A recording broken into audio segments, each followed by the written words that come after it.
Today I'm going to show you a key feature of CASFS, and that is when you make changes to your files in your system, these changes will actually be reflected and accessible through other servers. Let's say through our AWS servers we make changes to our files that are stored in S3.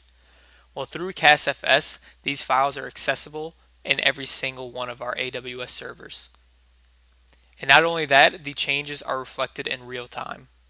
So I'm going to show you an example with these servers. First, I want to point out we have a master server right here and two node servers.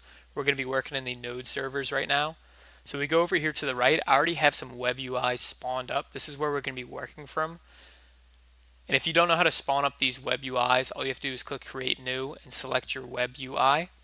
But since I already have some up, I'll just click on the link here and open this one up. So right now I'm inside my AWS server using a VS Code IDE. So I'm going to make an example file here. Let's say test file.txt. Okay.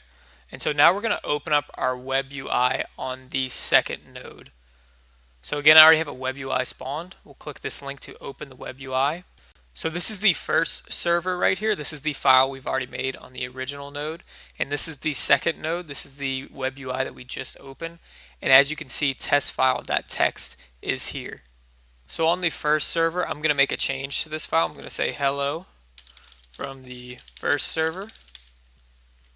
And if we go over to the second server and refresh our web UI, click test file.txt, you can see that the changes have been made from the first server to the second server.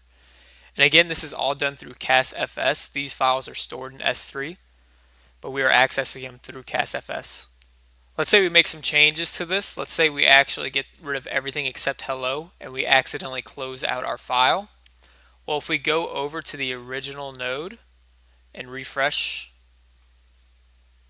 we can click our file and you can see that the changes are reflected even though that we accidentally closed out of our web UI.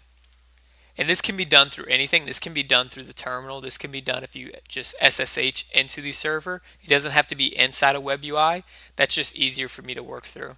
Okay, so we're going to keep moving on. Go back to the dashboard. And I just want to further reiterate that we can actually do this through other web UIs. So let's click Create New. We're going to actually spawn up a Jupyter Lab IDE right now. And now we'll open that up.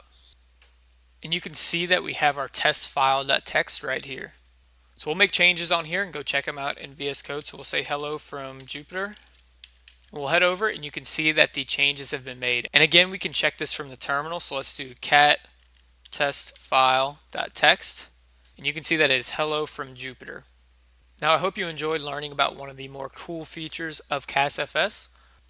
And we'll see you in the next video.